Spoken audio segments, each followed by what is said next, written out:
Las agencias de inteligencia de Estados Unidos afirman que Rusia buscó controlar Ucrania, los países bálticos y parte de Polonia. En Estonia, la Guardia Fronteriza rusa cruzó la frontera y en Jirki los drones rusos siguen volando. Hoy vamos a analizar este tema a fondo, así que vamos a verlo de inmediato. Las agencias de inteligencia de Estados Unidos evaluaron a Rusia generando importantes implicaciones. El presidente ruso, Putin, está tratando de tomar el control de toda Ucrania y en última instancia recuperar el control sobre algunas regiones de Europa que antes formaban parte de la Unión Soviética. Según un informe de Reuters, algunas de estas regiones europeas son países que pertenecieron a la antigua Unión Soviética. Son países como los estados bálticos o Polonia.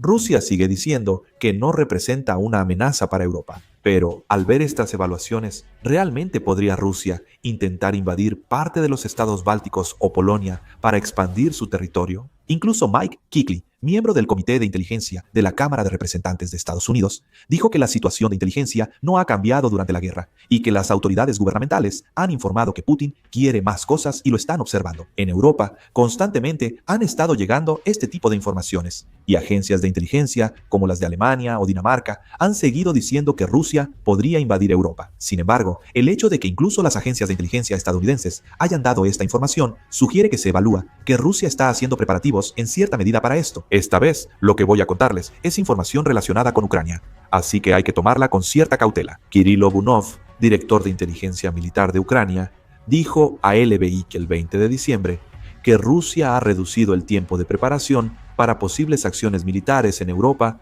y planea ocupar los países bálticos. Kirilo Bunov, director de inteligencia militar de Ucrania, afirmó que Rusia planeaba invadir Europa en 2030, pero ahora lo ha adelantado a 2027. Curiosamente, 2027 es el año en que Estados Unidos dejará de defender Europa. Como ya les mencioné varias veces en videos anteriores, Estados Unidos también notificó a Europa que para 2027 Europa debe hacerse responsable directamente de la mayor parte de la capacidad de defensa convencional de la OTAN. Europa se rearma, pero es casi imposible lograrlo para 2027.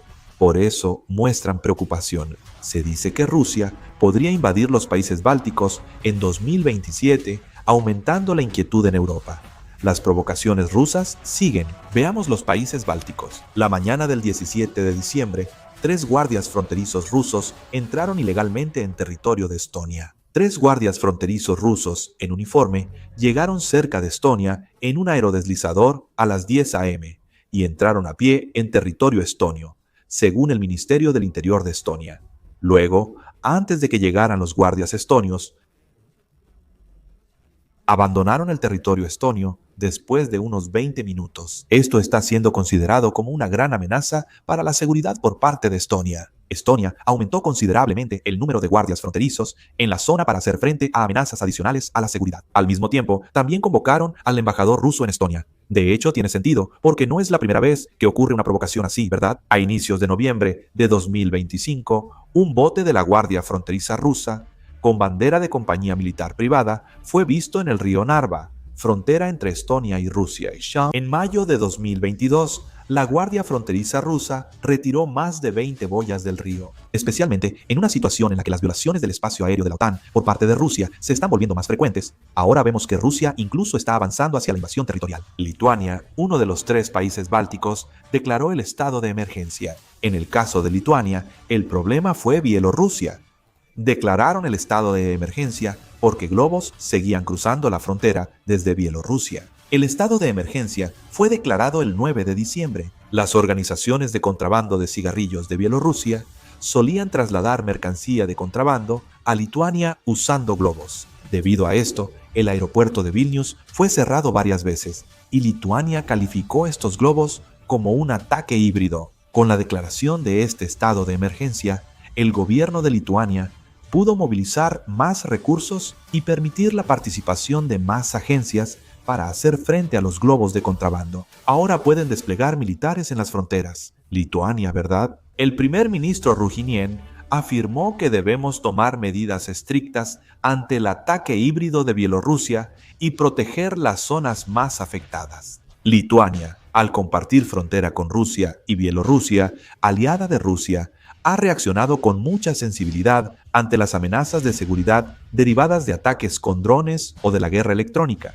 y ha señalado a Rusia como responsable de estas amenazas. ¿También hay problemas en Turquía? Un dron de reconocimiento ruso, Merlin InVR, se estrelló en el oeste de Turquía sin causar daños. Se estrelló justo cerca de la frontera con Grecia. El 19 de diciembre, un dron ruso, Orlan 10, también se estrelló en Turquía.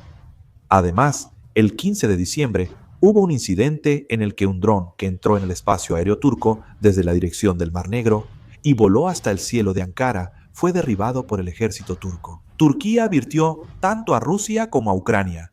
El Ministerio de Defensa de Turquía emitió una declaración diciendo que, debido a que la guerra entre Ucrania y Rusia continúa, nuestros funcionarios deben ser aún más cautelosos con respecto a tales situaciones negativas relacionadas con la seguridad en el Mar Negro por parte de ambos lados. 3 drones violaron el espacio aéreo turco en 5 días.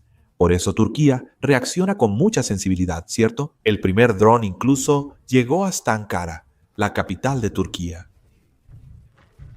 Hubo bastantes personas que cuestionaron la preparación antiaérea de Turquía, pero muchos de ustedes probablemente piensen así, ¿verdad? Rusia está teniendo dificultades incluso en la guerra de Ucrania en este momento. Así que la pregunta es si realmente tiene la capacidad de extender su alcance hasta el Báltico. Esta pregunta es peligrosa porque solo ve a Rusia desde un punto de vista tradicional. Esto se debe a que Rusia no está tratando de crear un ejército que pelee bien en este momento, sino un país que pueda resistir durante mucho tiempo. El ejército ruso ciertamente se ha debilitado en términos de calidad. Ha sufrido grandes pérdidas de oficiales experimentados y fuerzas especiales, y también ha habido un consumo considerable de tanques modernos y armas guiadas de precisión. Rusia ha reorganizado su sistema nacional y su economía ya funciona casi como una economía de guerra total, asumiendo que el conflicto será prolongado. Las fábricas civiles ahora producen material militar, adaptando sus equipos para fabricar proyectiles, misiles y piezas de drones.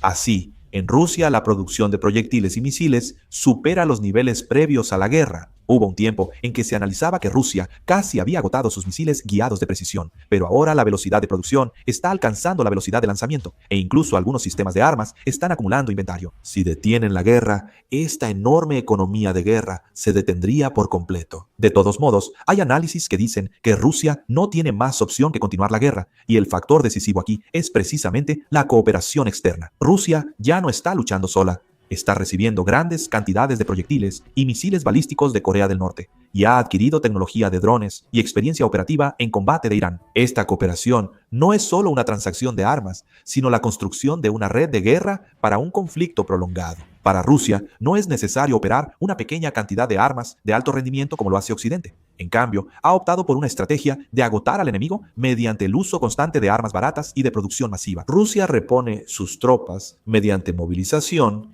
y ha decidido priorizar mantener el frente sobre la supervivencia de sus soldados. En esta estructura, el resultado de la guerra no se decide por la táctica, sino por la resistencia.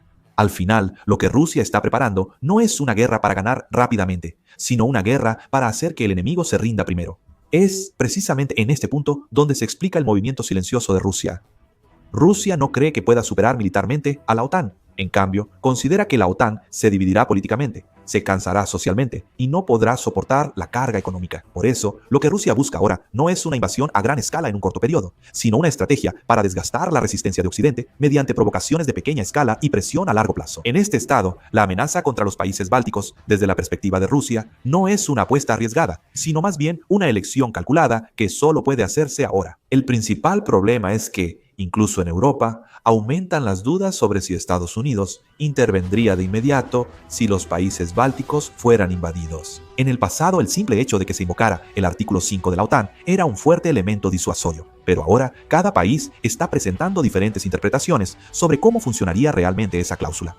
Dentro de la OTAN, la brecha de percepción entre los países de Europa del Este y los de Europa Occidental también está aumentando cada vez más. Los estados bálticos y Polonia ven a Rusia como una amenaza existencial, mientras que países de Europa Occidental siguen siendo cautelosos por temor a escalar el conflicto. Estas divisiones parecen una oportunidad muy atractiva para Rusia. Por supuesto, muchos consideran que la posibilidad de que Rusia lance una guerra total contra los estados bálticos no es muy alta. Rusia continúa realizando acciones que confunden la guerra y la paz, como incursiones fronterizas, violaciones aéreas, uso de drones y fuerzas armadas no identificadas. Estas provocaciones no se consideran una invasión clara, por lo que es difícil que la OTAN responda militarmente de inmediato. Si en una situación así la respuesta de la OTAN se retrasa o los mensajes de cada país son contradictorios, Rusia sacará una conclusión importante, que la OTAN no puede actuar como una sola.